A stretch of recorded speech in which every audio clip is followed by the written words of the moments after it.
దీంట్లో 49 మంది వైఎస్ఆర్సీపీ సభ్యులు ఉన్నారు. సరే 8 మందిని సస్పెండ్ చేశారు. 8 మంది పోటీ మీడియా చెప్తాము లేకుండా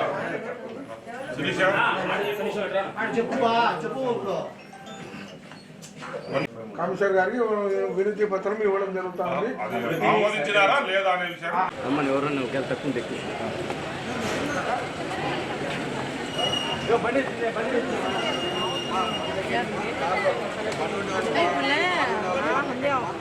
ఆల్ ద బెస్ట్.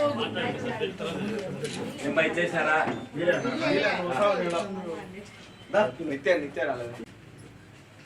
తినేయానికి చల్లగా ఉండాలి, వెళ్ళిపోవాలి.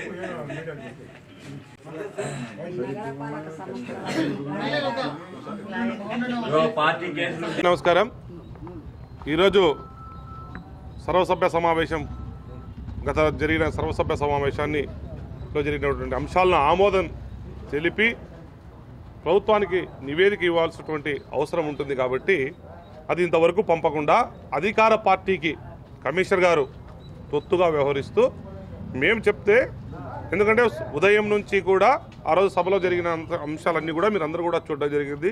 అక్కడ ఉన్న అంశాలన్నీ కూడా చించడము గౌరవ ఎమ్మెల్యే గారు కానీ ఇంకా కొత్తగా మా నుంచి వెళ్ళిన కార్పొరేటర్ కానీ చేయడం జరిగింది. దాని మధ్యాహ్నం సభ వాయిదా వేసిన తర్వాత సభలో అంశాలన్నీ కూడా ఏకగ్రీవ తీర్మానం చేయడం జరిగింది. ఇది దేనికి చేశాము అంటే ఎక్కడ మా పర్సనల్ మాకు సంబంధించింది కానీ మా వైఎస్ఆర్ కాంగ్రెస్ పార్టీకి సంబంధించిన అంశం కాదు. ఇది కడప నగరానికి అభివృద్ధికి సంబంధించిన అంశం కాబట్టి కడప నగర అభివృద్ధిలో భాగంగా మేమందరం కూడా మేము చదువుకున్నాం, దీన్ని ఏకగ్రీవ తీర్మానం చేస్తామని చెప్పి ఆమోదించడం జరిగింది. ఈ రోజు వరకు కమిషనర్ గారిని ఈరోజు మార్నింగ్ వెళ్ళి మళ్ళీ గుర్తు చేసాం. ఏంటి సార్ పంపించారా అంటే, లేదండి నాకు అక్కడ గొడవ జరిగింది, ఆ గొడవలో నేను ఎంచుకునేదానికి నాకు వీలు కాలేదు, నేను లీగల్ ఒపీనియన్కి పంపించాను అని చెప్తున్నాడు ఆయన. మరి మేము ఆయనకు కూడా ఒకటే చెప్తున్నాం, ఏం ప్రభుత్వాలు ఏం శాశ్వతం కాదు, ఇక్కడ కమిషనర్లు ఎంతోమంది వచ్చారు వెళ్ళారు. మేము కమిషనర్ గారికి కూడా ఒకటే చెప్తున్నాం, కడప నగర అభివృద్ధి శాశ్వతం. ఎందుకంటే ఇందాకే చెప్పారు పనులు లేవు, ప్లస్ అంతేకాకుండా అనేక చోట్ల వచ్చేది వర్షాకాలము, తాగు వచ్చేది ఇప్పుడు ఎండాకాలము, తాగునీటికి సమస్య ఉండొచ్చు, అలాగే వచ్చే వర్షాకాలానికి రోడ్ల ఇబ్బంది ఉండొచ్చు. కాబట్టి ఖచ్చితంగా కడప నగర అభివృద్ధిలో భాగంగా అంశాలన్నీ కూడా 15th ఫైనాన్స్ ఏదైతే ఉందో అది ఆమోదం తెలిపి ఇమ్మీడియట్లీ పంపమని మేము డిమాండ్ చేస్తూ ఉంటాం. ఇలా కాకపోతే కమిషనర్ గారు దాన్ని, ఎందుకంటే ఒక అధికార పార్టీకి తొత్తుగా వ్యవహరించడం అనేది కరెక్ట్ అయినటువంటి అంశం కాదు. నాకు కార్పొరేటర్లు అందరూ దాదాపుగా 33 మంది సంతకాలు చేసి నాకు ఒక రిప్రజెంటేషన్ ఇవ్వడం జరిగింది. ఈరోజు 23/12/2024 కార్పొరేషన్లో జనరల్ బాడీ మీటింగ్లో అజెండా 52 ఐటమ్లతో కూడిన ఒక అజెండాను ప్రవేశపెట్టడం జరిగింది. అందులో 49 మంది మెంబర్స్ కూడా హాజరు కావడం జరిగింది. 40 మంది హాజరైనట్టుగా సంతకాలు కూడా చేశారు. తర్వాత ఈ 8 మంది మిగతా ఆపోజిట్ పార్టీ వాళ్ళు సభ జరగనీయకుండా గలాట చేస్తూ ఆ సభకు అడ్డుపడుతూ ఉంటే వాళ్ళందరినీ కూడా 8 మంది కార్పొరేటర్ సస్పెండ్ చేయడం జరిగింది. అటు పిమ్మట అజెండాలోని వాస్తవాలకు సంబంధించి ప్రతి కాపీని ప్రతి కార్పొరేటర్కు ఏపీ కార్పొరేషన్ చట్ట ప్రకారము వారం దినముల మునిపే అందజేయడం జరిగింది. కాబట్టి ప్రతి కార్పొరేటర్కి అజెండా అంశం మీద సరైన అవగాహన ఉంది.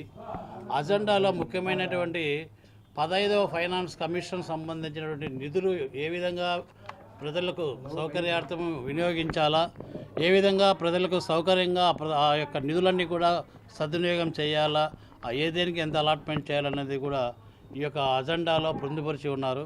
అటువంటి అజెండాను అంతా కూడా ఒక వారం ముందే కార్పొరేటర్లకు అందరికీ కూడా అందజేయడం జరిగింది. కాబట్టి వారికి కన్సెంట్ ఇవ్వాలన్నా వద్దా, ఆ యొక్క అజెండాను యాక్సెప్ట్ చేయాలన్నా రిజెక్ట్ చేయాలనే దాని మీద బాగా అవగాహన ఉన్నట్లుగా మేమందరం కలిసి చేతులు ఎత్తాము. ఆ మేయర్ పిలిచినప్పుడు ఆ తర్వాత మున్సిపల్ అధికారులు ఆ అజెండాను చదివినప్పుడు మేము మూకుమ్మడి అందరము 40 మంది కూడా చేతులు ఎత్తి మేము దానికి యాక్సెప్టెన్స్ చేయడం జరిగింది. అయితే కొన్ని రాజకీయ ఒత్తిడితో మీకు ఫైల్ పంపించారు. ఈ సమావేశం జరగనట్ల మీ అభిప్రాయాన్ని కోరారని మీ దగ్గరకు వచ్చింది. ఈరోజు మీకు మేము అర్జీ ఇస్తున్నాము. మేమందరం కూడా కన్సెంట్ ఇచ్చాము.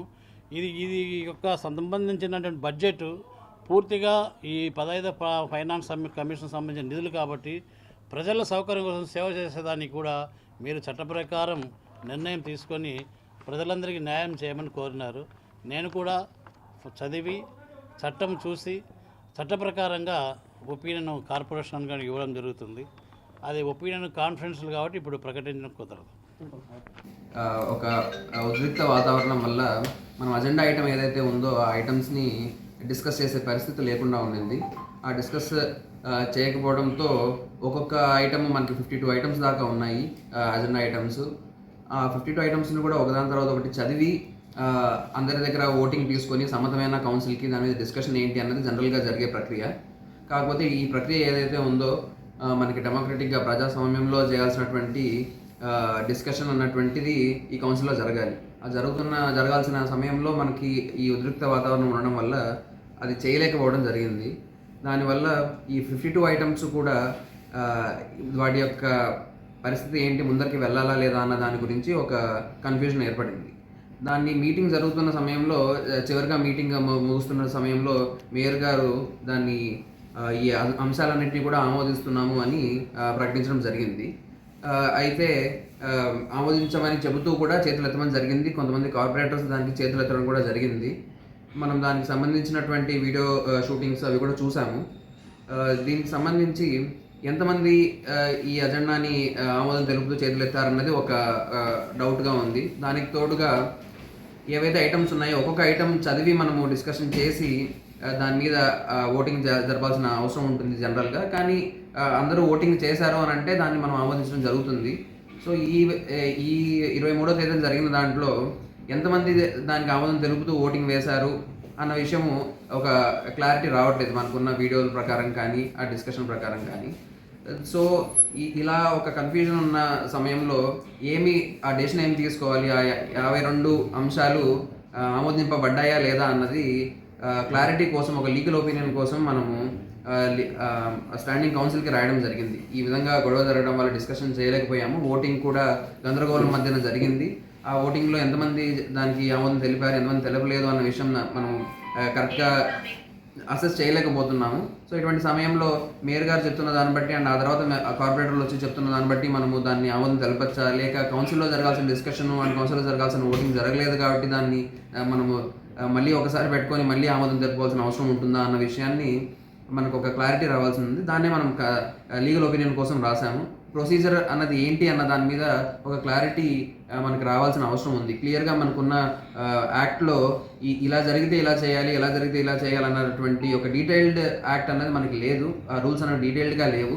ప్రతిసారి కూడా మీటింగ్లో జరుగుతున్నటువంటివి నామ్స్ ప్రకారం, ముందు జరుగుతున్నటువంటి ట్రెడిషన్స్ ప్రకారం వెళ్తూ వస్తూ ఉంటాము. ఈ విషయంలో ముందు ఇటువంటి పరిస్థితి జరగలేదు కాబట్టి దీనికి సంబంధించి ఎవరు కూడా చెప్పడానికి కొంచెం డౌట్స్లోనే ఉన్నారు. అందువల్ల మనము ఒక లీగల్ ఒపీనియన్ తీసుకుంటే దీని మీద కరెక్ట్గా లా ప్రకారం చేయగలము, రూల్స్ ప్రకారం చేయగలము అనే ఉద్దేశంతో దీనికి ఒక ఫైనాలిటీ తీసుకురావడం కోసం మనము స్టాండింగ్ కౌన్సిల్కి రాసాము. అక్కడ నుంచి వాళ్ళ ఒపీనియన్ వచ్చిన తర్వాత ఒకవేళ ఈ అంశాలన్నీ ఆమోదింపబడినట్టే అని చెబితే దాని ప్రకారం వెళ్ళటమా, లేక లేదు వీటిని మళ్ళీ ఒకసారి పెట్టుకొని చర్చించి ఓటింగ్ అన్నది నీట్గా జరిపి ఆ ఓట్స్ అని లెక్కించుకొని ఒక్కొక్క అంశం తర్వాత ఒక్కొక్క అంశాన్ని తీసుకొని ఓటింగ్ చేయించుకొని దాన్ని ఆమోదించుకోవడమా అన్న విషయం గురించి తదుపరి నిర్ణయం తీసుకోవడం జరుగుతుంది.